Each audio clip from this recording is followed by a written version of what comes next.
The four travelers walked up to the great gate of Emerald City and rang the bell. After ringing several times, it was opened by the same guardian of the gates they had met before. "What?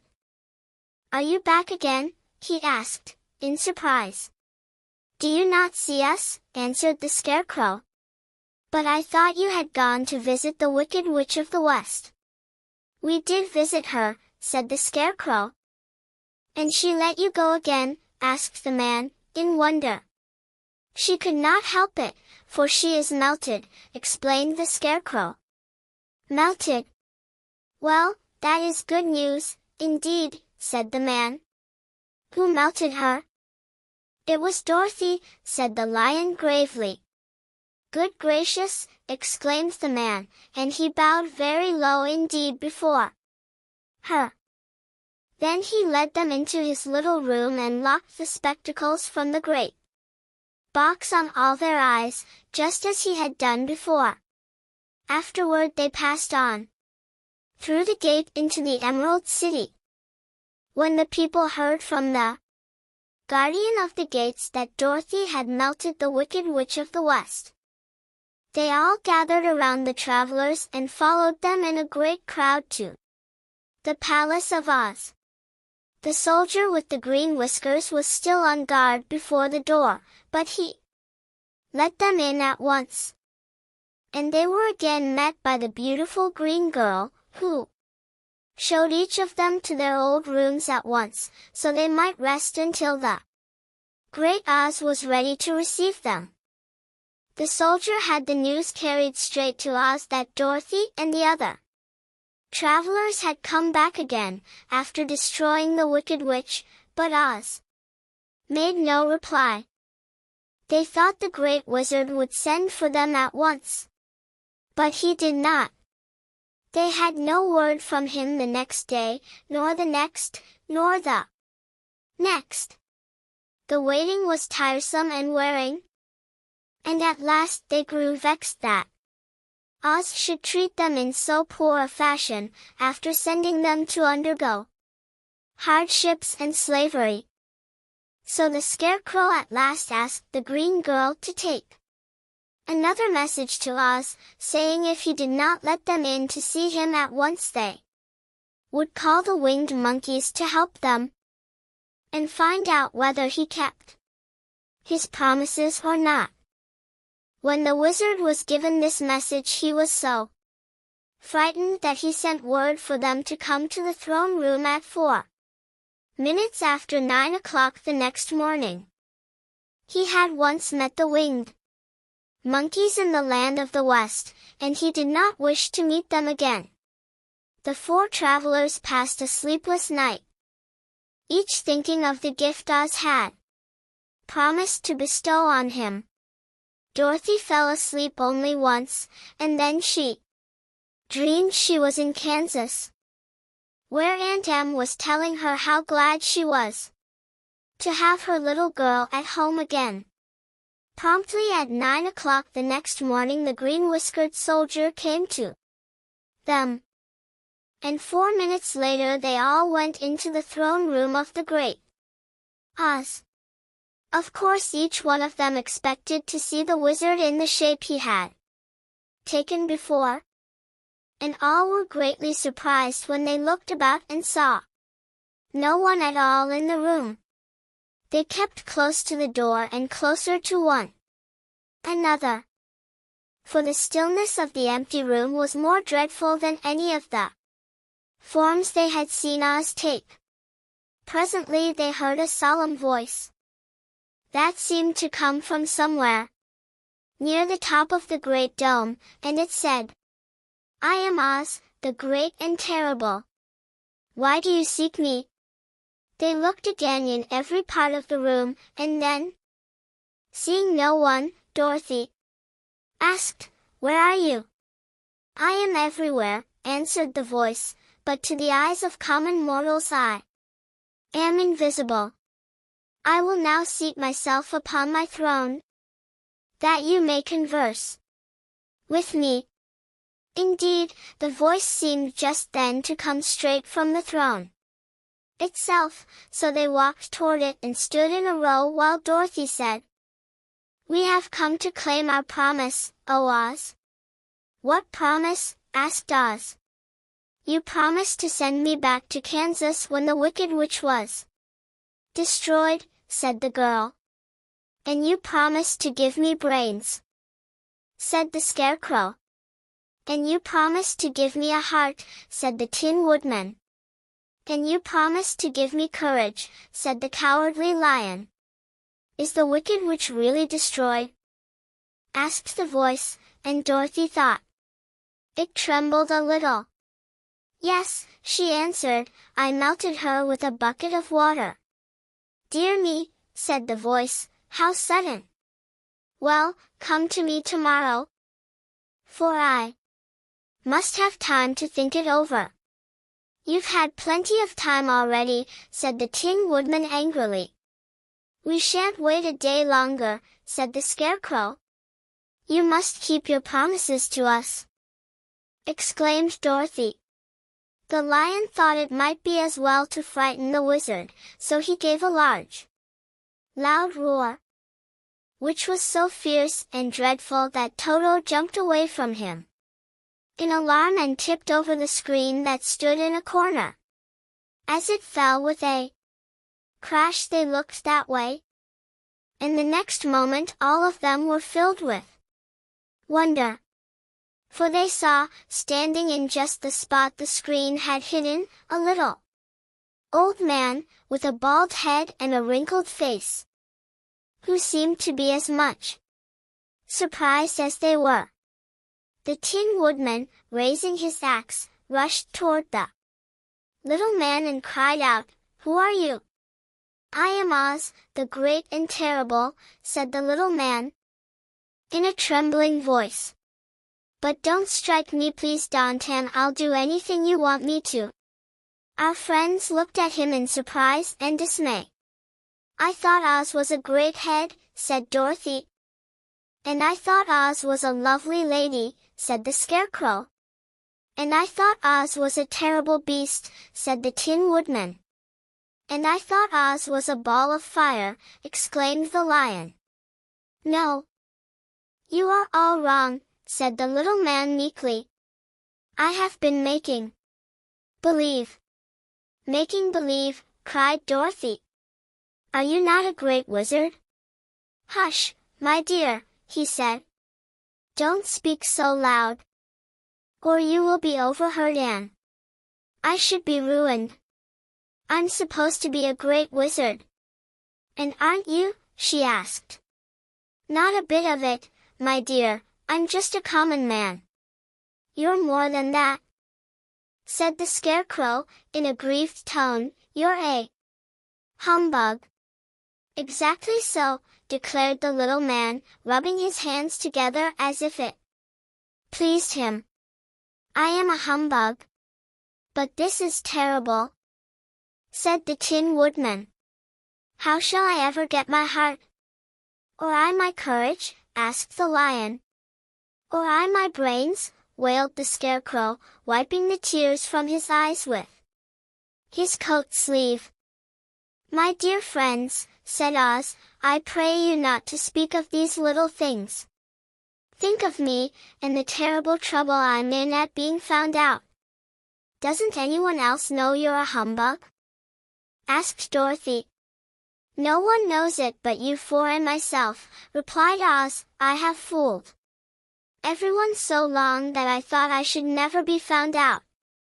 It was a great mistake my ever letting you into the throne room. Usually I will not see even my subjects, and so they believe I am something terrible." "But, I don't understand," said Dorothy, in bewilderment. "How was it that you appeared to me as a great head?" "That was one of my tricks," answered Oz. "Step this way, please, and I will tell you all about it." He led the way to a small chamber in the rear of the throne room, and they all followed him. He pointed to one corner, in which lay the great head, made out of many thicknesses of paper. and with a carefully painted face. "This I hung from the ceiling by a wire," said Oz. "I stood behind the screen and pulled a thread to make the eyes move and the mouth open." "But how about the voice?" she inquired. "Oh, I am a ventriloquist," said the little man. "I can throw the sound of my... Here are the other things I used to deceive you." He showed the Scarecrow the dress and the mask he had worn when he seemed to be the lovely lady. And the Tin Woodman saw that his terrible beast was nothing but a lot of skins, sewn together, with slats to keep their sides out. As for the ball of fire, the false wizard had hung that also from the ceiling. It was really a ball of cotton, but when oil was poured upon it the ball burned fiercely. "Really," said the Scarecrow, "you ought to be ashamed of yourself for being such a humbug." I certainly am," answered the little man sorrowfully, "but it was the only thing I could do." "Sit down, please. There are plenty of chairs, and I will tell you my story." So they sat down and listened while he told the following tale. "I was born in Omaha." "Why, that isn't very far from Kansas," cried Dorothy. "No, but it's farther from here," he said, shaking his head at her sadly. "When I grew up I became a ventriloquist, and at that I was very well trained by a great master. I can imitate any kind of a bird or beast." Here he mewed so like a kitten that Toto pricked up his ears and looked everywhere to see where she was. "After a time," continued Oz, "I tired of that and became a balloonist." "What is that?" asked Dorothy.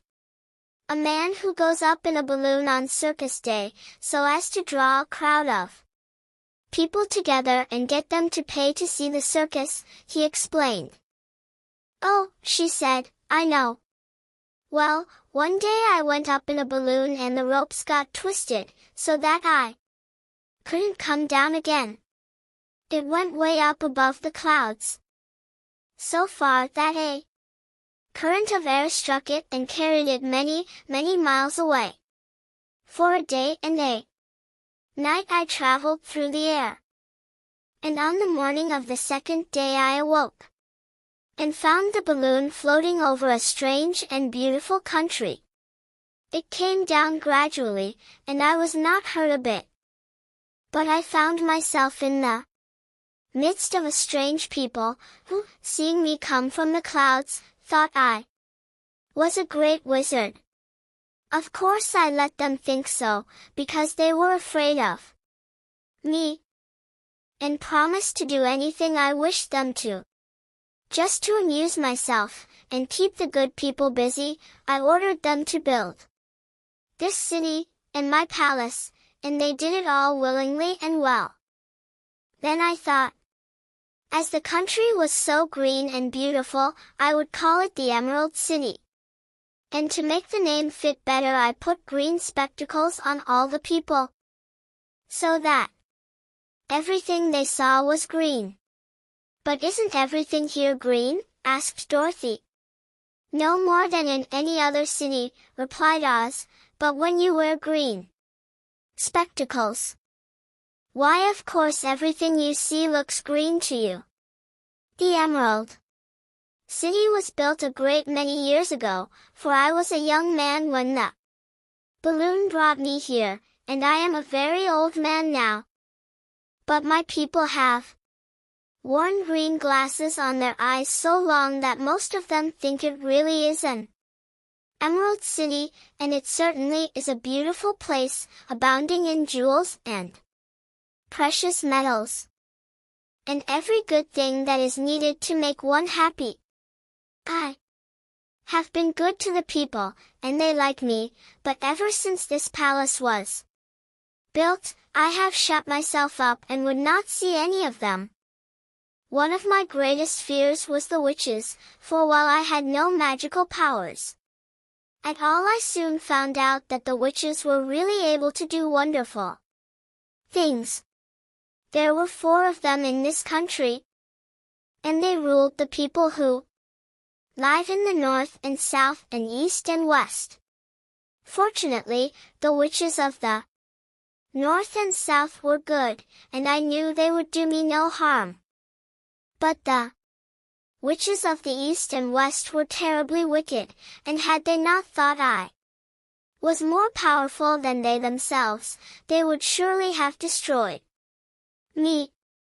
As it was, I lived in deadly fear of them for many years, so you can imagine how pleased I was when I heard your house had fallen on the wicked witch of the east. When you came to me, I was willing to promise anything if you would only do away with the other witch, but, now that you have melted her, I am ashamed to say that I cannot keep my promises. I think you are a very bad man, said Dorothy. Oh, no, my dear, I'm really a very good man, but I'm a very bad wizard, I must admit. Can't you give me brains? Asked the Scarecrow. You don't need them. You are learning something every day. A baby has brains, but it doesn't know much. Experience is the only thing that brings knowledge. And the longer you are on Earth, the more experience you are sure to get. That may all be true, said the Scarecrow, but I shall be very unhappy unless you give me brains. The false wizard looked at him carefully.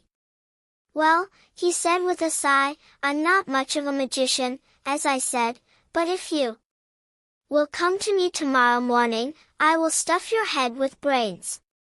I cannot tell you how to use them, however, you must find that out for yourself. Oh, thank you, cried the Scarecrow. I'll find a way to use them. Never fear. But how about my courage? Asked the Lion anxiously. You have plenty of courage, I am sure, answered Oz. All you need is confidence in yourself. There is no living thing that is not afraid when it faces danger. The true courage is in facing danger when you are afraid, and that kind of courage you have in plenty. Perhaps I have, but I'm scared just the same, said the Lion. I shall really be very unhappy unless you give me the sort of courage that makes one forget he is afraid. Very well, I will give you that sort of courage tomorrow, replied Oz. How about my heart? Asked the Tin Woodman. Why, as for that, answered Oz, I think you are wrong to want a heart. It makes most people unhappy. If you only knew it, you are in luck not to have a heart. That must be a matter of opinion, said the Tin Woodman. For my part, I will bear all the unhappiness without a murmur, if you will give me the heart. Very well, answered Oz meekly. Come to me tomorrow and you shall have a heart. I have played wizard for so many years that I may as well continue the part a little longer. And now, said Dorothy, how am I to get back to Kansas? We shall have to think about that, replied the little man. Give me 2 or 3 days to consider the matter, and I'll try to find a way to carry you over the desert. In the meantime you shall all be treated as my guests, and while you live in the palace my people will wait upon you and obey your slightest wish. There is only one thing I ask in return for my help, such as it is. You must keep my secret and tell no one I am a humbug. They agreed to say nothing of what they had learned, and went back to their rooms in high spirits. Even Dorothy had hoped that the great and terrible Humbug, as she called him, would find a way to send her back to Kansas. And if he did, she was willing to forgive him everything,